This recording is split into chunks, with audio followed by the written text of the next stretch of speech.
We describe about number system. पिछले videos में हमने आपको बताया था नंबर सिस्टम के बारे में, नंबर, डिजिट और टाइप्स ऑफ नंबर। अब शुरू कर रहे हैं रियल नंबर।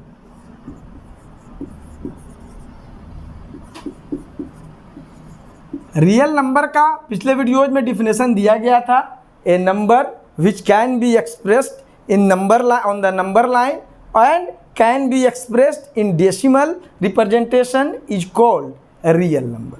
अब यहाँ रियल नंबर के दो पार्ट्स हैं। एक हो गया आपको रैशनल नंबर और एक हो गया इरेशनल। वैसे कई जगहों पर मैंने सुना है कि व्हाट इज रियल नंबर, तो the combination of rational and irrational number is called real number. ये बिल्कुल गलत है, क्योंकि पहले हम रियल नंबर को डिफाइन करते हैं, इसके दो पार्ट हैं। अब इसके पार्ट से उसका डिफिनेशन कभी नहीं दिया जाना चाहिए। तो अब है रेशनल नंबर। रेशनल नंबर का मतलब होगा a real number whose decimal representation is terminating और recurring is called rational number. A real number whose decimal representation is non-terminating and non-recurring is called irrational number. यानी ऐसा real number हो जब हम उसे डेसिमल में रिप्रेजेंट करें तो वो या तो टर्मिनेट हो जाए या फिर रेकरिंग हो जाए, मतलब रिपीटिंग हो जाए, तो उसे कहेंगे हम रैशनल नंबर। जैसे टर्मिनेट समझते होंगे, जैसे 5 है, इसमें अगर हमने 2 से डिवाइड किया तो आप ऐसे देंगे, ये टर्मिनेट कहलाएगा। कट गया, ये कभी कहलाएगा टर्मिनेट हो गया।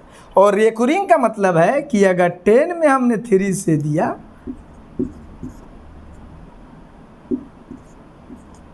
ये देखिए 3 3 3 लगातार आएगा, जिसे हम मैथ की भाषा में 3 पर पाउंड 3 रेकरिंग दे देते हैं, यही रेकरिंग है। तो अगर उसका डेसिमल रिप्रेजेंटेशन टर्मिनेटेड हो और या फिर रेकरिंग हो तो वो रैशनल नंबर कहलाएगा। और इरेशनल नंबर का मतलब है कि ये real number whose decimal representation is non terminating and non recurring, यानी वो टर्मिनेट भी ना करे और दो या दो से अधिक अंक या एक से अधिक डिजिट रिपीट भी ना हो, तो वो कहलाएगा इरेशनल नंबर। जैसे कि आप ऐसे लिख सकते हैं 0.253206 ... ये भी आपका कहती है इरेशनल नंबर है। ये रिपीट भी नहीं हो रहा है और टर्मिनेट भी नहीं है। इसी तरीके से हम √2 का अगर वैल्यू निकालते हैं तो आता है 1.141 ... तो ऐसी स्थिति में ये भी इरेशनल है, यानी जिसका भी वैल्यू निश्चित रूप से डेसिमल में जब हम रिप्रेजेंट करें और वो वैल्यू नॉन टर्मिनेटिंग हो और नॉन रेकरिंग हो तो वो सभी इरेशनल नंबर कहलाएंगे। अब रैशनल नंबर को भी आप दो पार्ट में बांट सकते हैं। एक है इंटीजर रैशनल नंबर और एक है non integer rational. Integer rational number का मतलब हुआ, जाहिर है कि वैसा रैशनल नंबर जिसका जो है डेनोमिनेटर 1 होगा, वो सभी इंटीजर रैशनल नंबर कहलाएंगे। मतलब वो इंटीजर भी होंगे और रैशनल भी होंगे। जैसे हमने 5/1 लिख दिया तो ये इंटीजर रैशनल नंबर है। Non integer rational number, non integer का मतलब होगा 3/2, ये सिर्फ रैशनल है, ये इंटीजर नहीं है, इसलिए इसका हो गया नॉन इंटीजर रैशनल नंबर। अब सबसे इम्पोर्टेंट चीज़ है रैशनल और फ्रैक्शन। रैशनल और फ्रैक्शन ये दोनों बिल्कुल सेम अपीयर होते हैं, एकदम बिल्कुल सेम दिखते हैं, लेकिन दोनों में डिफरेंसेज।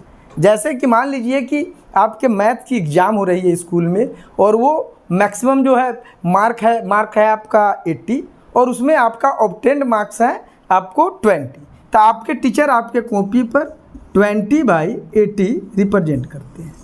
इससे हम क्लियर हो जाते हैं कि टोटल जो मैक्सिमम मार्क्स था उस सब्जेक्ट का वो 80 का था और उसमें आपका जो ऑब्टेन्ड मार्क्स है वो है 20 का, लेकिन हम चाहे तो लिख सकते थे इसे स्टैंडर्ड फॉर्म में 1/4, लेकिन 1/4 जब हम लिखेंगे तो ये समझ में नहीं आएगा सामने वालों की कि 4 मार्क्स में 1 लाया है, कि 40 में 10 लाया है, कि 400 में 100 लाया है, सामने वालों को समझ में नहीं आएगा। यानी यह एक प्रोपोर्शनल वैल्यू है और यह रियल वैल्यू है।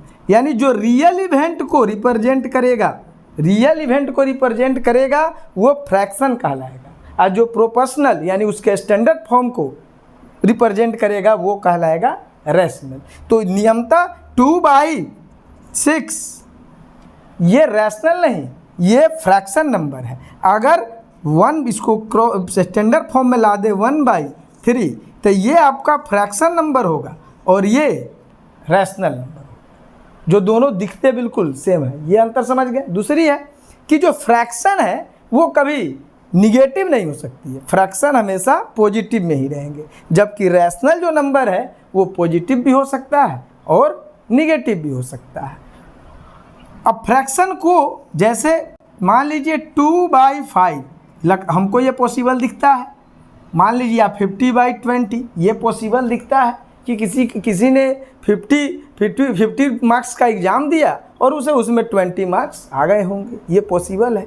लेकिन 50/20 ये तो पॉसिबल नहीं है कि किसी ने 20 मार्क्स का एग्ज़ाम दिया हो और उसे 50 मार्क्स ऑब्टेंड हो जाए, ये पॉसिबल तो है नहीं। तो फ्रैक्शन को 2 रूपों में हमने बांट दिया। एक को कहा गया प्रॉपर फ्रैक्शन,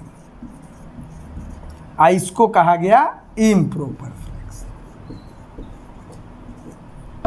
और इम्प्रॉपर फ्रैक्शन को आप मिक्स फ्रैक्शन में भी कन्वर्ट कर सकते हैं, लेकिन जो प्रॉपर फ्रैक्शन है वो मिक्स फ्रैक्शन में कन्वर्ट नहीं होगा।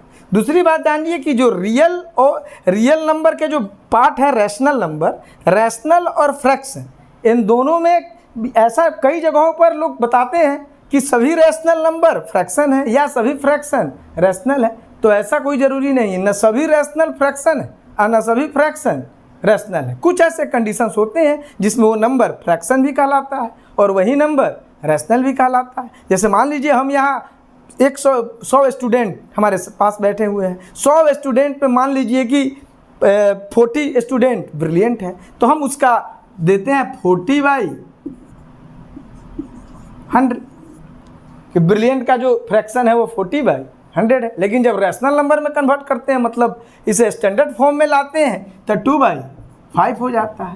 लेकिन अगर हमारे पास 5 ही स्टूडेंट बैठे हो और 5 स्टूडेंट में 2 बच्चे ब्रिलियंट हो, तो वैसी कंडीशंस में फ्रैक्शन भी 2/5 ही होगा और रैशनल भी 2/5 ही होगा। तो कई ऐसे कंडीशंस आते हैं जिसमें फ्रैक्शन रैशनल इक्वल हो जाते हैं, लेकिन सभी फ्रैक्शन न रैशनल होंगे और न सभी रैशनल फ्रैक्शन होंगे। विशेष के लिए अगले वीडियोज़ में फिर मिलेंगे।